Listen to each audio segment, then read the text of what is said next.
Une lecture du livre de Matthieu.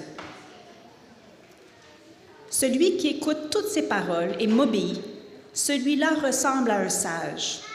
Le sage construit sa maison sur de la pierre. La pluie tombe, les rivières débordent, les vents soufflent et se jettent contre la maison. La maison ne tombe pas, parce qu'on a posé ses fondations sur de la pierre. Mais celui qui écoute mes paroles et ne fait pas ce que je lui dis, celui-là ressemble à quelqu'un de stupide.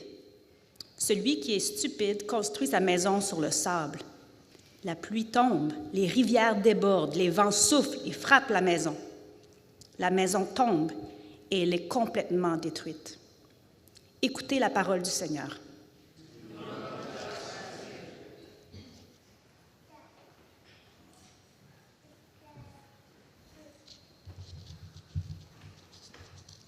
A reading from the Gospel of Luke.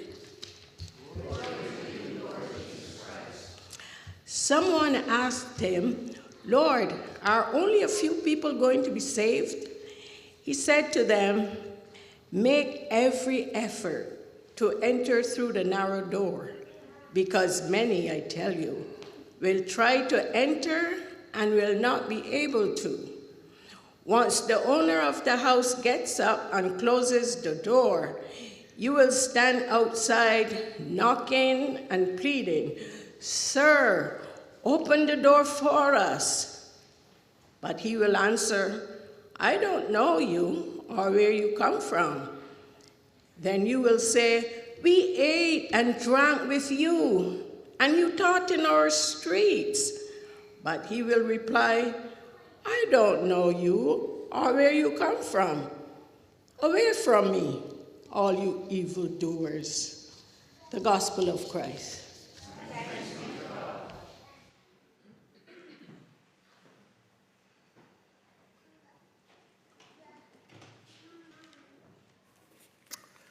So I have a friend who, his name is Cy Gart. Now I've actually mentioned Cy in a previous sermon a few months ago. I know Cy through the Science and Faith organization that a number of us here at CMP belong to. So before he retired, Cy was a top-level scientist with the National Institutes for Health in the USA. And he has over 200 published peer-reviewed scientific papers. So he's kind of a top-level scientist. Cy has a great conversion story, and which he tells in this book, The Works of His Hands. So I'm going to give you a quick overview of his story. So Cy was raised in New York City by secular Jewish parents who were members of the American Communist Party, and he identified as communist himself until he was in his 40s. But in his mid-40s, Cy came to Christ. And part of his conversion story is that in his early 40s, he had two dreams that prompted him to explore Christianity. So, in Christian faith. So he says this. "God thrust the gift of his love at me when I was ready, even though I didn't know I was ready.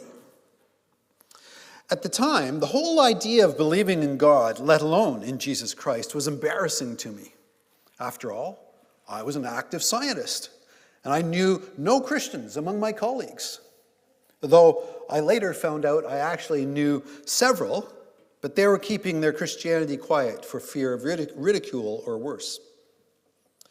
But eventually, I reached a threshold to faith. And I crossed that threshold one day while driving along a highway in central Pennsylvania.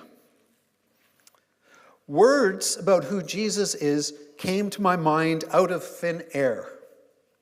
And I had to pull over because of the intense emotions I started feeling. Then I was crying. There on the side of the highway, I knew I was now a Christian, thanks to the Holy Spirit. And so, in my middle age, I had become one of those people I used to both envy and hold in contempt. I had accepted Jesus. I finally opened my heart, let go of whatever was in the way, and there it was, grace, free and without strings. And so Cy exchanged the revolution of Marx for the revolution of Jesus. I'm going to come back to Cy's story later. Today I'm returning to my series on the parables of Jesus. And as I've earlier indicated, I'm using a framework provided by a New Testament scholar named David Wenham. So the two parables we just heard a few moments ago from Luke and from Matthew are part of a set of parables that Wenham describes as parables of decision. And so Wenham actually identifies 8 of these types of parables. So we just heard one of these from Luke 13. So after giving his listeners the parable we just heard in Luke 13, Jesus makes the point of his parable explicit. He doesn't always. Sometimes Jesus gives a parable and then gives the point of it explicitly for those who couldn't figure out the parable. And other times he just gives the parable without explaining the point. On this occasion, he gives the point. Makes it explicit. And this is it. Jesus said to them, here's the point. Make every effort to enter through the narrow door, because many will try to enter, but not all will be able to. I find the phrasing here interesting. Make every effort. Wenham sees the first step in this effort as an effort of decision. That there's actually an intentional decision to be made to enter through that narrow door. And what is that narrow door? Well, part of the answer comes in verse 27. But the owner of the house will reply, I don't know you or where you come from. Away from me, you evildoers. No pulling any punches there. By implication, the decision here referred to here is the conscious decision to make every effort not to do evil. Okay, that's fine, but that's kind of to put things in the negative, to say what not to do. Okay, what about the positive? What to do? Well, we hear the positive in our other gospel reading this morning from Matthew 7, which are these words. Therefore, everyone who hears these words of mine and puts them into practice is like a wise man who built his house on the rock. Now, the commonality between these two parables is a decision to act. The parable from Luke 13 was to make every effort. Here it is to put into practice. Both cases require intentional decision to do it, to put into practice the words and teachings of Jesus. So as Wenham puts it, joining the revolution of Jesus is not just a matter of words, but of following Jesus in serious, costly commitment. So, in the New Testament, we also see the need for decision in non-parable ways as well. So, for instance, on the beach of the Sea of Galilee, Jesus calls James and John and Simon and Andrew, come and follow me. And each one of them had to make a decision. Okay, am I going to do this or not? I had to make this decision twice in my life. Made my first decision to follow Christ when I was about 12 or 13 years old. When my parents were in their late 30s, they went through a life crisis. And so some neighbors invited them to a Bible study. And so my parents, seeking answers, said, okay, why not? And so they started going to this Bible study. And then they started going to church on Sunday mornings. And they started dragging me and my brother along to church on Sunday mornings. And I very clearly remember thinking, why are we going to church so often now? But after a year or more, whatever time frame, roughly a year, I think, I remember lying in bed one night. As I said, I was about 12 or 13 years old. Don't remember exactly how old. But I was lying there and I had this thought. I suppose I should follow Jesus. So lying in bed, I said some sort of prayer of commitment. Then I went to sleep. That was it. That's about the most dull, undramatic conversion story I think anyone can imagine. Certainly not as interesting as Cy's story of being a communist scientist driving down a highway who suddenly breaks down into tears and accepts Christ in his car on the side of a highway. That's a little more dramatic. But dull is good. those just as good. The point isn't drama or no drama. The point is the decision to follow Christ in his revolutionary way of love for God and for the world, and trying to figure out in community how to do that, how to put that revolution into action. My story did get a bit more interesting in my mid-20s when I abandoned my faith for a couple of years. Eventually I returned to Christ, but this needed a renewed decision, this time to recommit myself to Jesus and his way. However, many have pointed out, actually, following Jesus is a daily decision, not just a once or twice decision. It is a daily decision. The life of a revolutionary is both blessed and difficult. In effect, it requires daily renewal of that decision.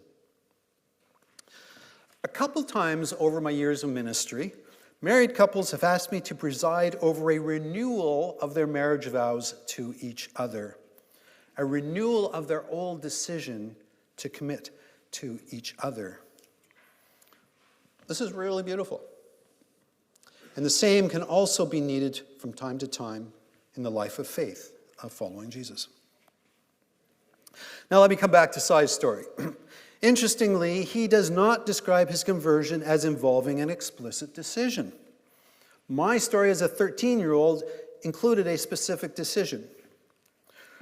In Sai's case, rather, he describes his story as a kind of sudden acceptance that came upon him, rather than an actual conscious decision. It seems like the brain has more than just one pathway to arrive at belief and faith. This was actually the case in my second, what I would call my second conversion, and my return to faith in my late 20s. For some time, I'd pursued different worldviews from atheism to Buddhism, including traveling across Asia for a year to explore the world's religions. Eventually, though, I had a dawning realization that I was actually returning once again to Jesus and his way. So like Sai, I experienced a sort of sliding back into faith before arriving at a conscious, renewed decision. But looking at Jesus' parables of decision, they're not just decisions about who or what to follow. There are other types of decisions too, such as decisions to act. In both of today's parables, a decision is required to make an effort, as Luke records it, or to put into practice, as Matthew records it. The implication is that mere belief is not sufficient, rather that God works with our intentional participation. There are seasons in the life of discipleship where we need to rest, to restore ourselves. There are also seasons when we need to reach inside ourselves to make an effort and to put into practice the way of following Jesus. There's this continual paradox in Christian life between Jesus' words, on the one hand, of "my yoke is easy and my burden is light," which are words of comfort, and on the other hand, his words that following him will be challenging and costly. Many years ago, we had a family friend in Ottawa who was a salesman in a particular industry. And he was fired because as a Christian, he would not take his clients to strip clubs. My father believed he was let go from one of his jobs because he had a boss who was stridently anti-Christian. And as a Christian, my dad would not fudge the numbers in contract proposals. As my dad left the building on the day he was fired, his boss's last words to him were, "Let's see what your God can do for you now, Barrigar." I remember the first demonstration I ever participated in. It was in the late 1970s, during the Cold War, in front of the Russian embassy in Ottawa.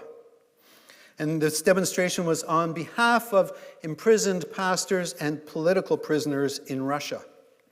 Well, the Soviet Union back in the day, actually.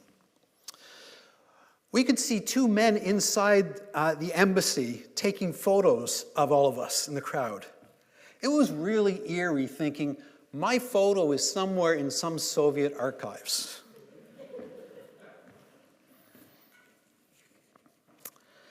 Decisions like these, such as not to take clients to strip clubs, or to use accurate numbers in contract proposals, or efforts to set prisoners free, are the small yet big decisions that are making an effort, are putting into practice the way of Jesus and choosing the narrow door. So parables of decision prompt some questions for us today. Is there a decision I need to make, or a decision I need to renew? This may be to follow Jesus. Like renewing marriage vows, some of us here may be in a place of needing to renew our commitment to Jesus and his way. Or some of us might be at a place of needing to make some other sort of decision that requires taking the narrow door. A decision that is hard, that could cost. If this is the sort of place you're in this morning as you gather here to worship and to fellowship, then a few minutes from now, when you come to receive the bread and the wine in communion, I invite you to pause at the communion rail. Pause up here, as long as you need, and to offer that decision to God here this morning. And maybe later tell someone about this, someone close to you. Or, if you wish, during or after the service, you could come up to the cross over here on your left side by the door and write a note on the sticky paper. Fold it, place it on the cross. And then this week, I will take the notes out back and burn them as an offering of dedication to God. The narrow door. Now let's stand and join together in the Apostles' Creed.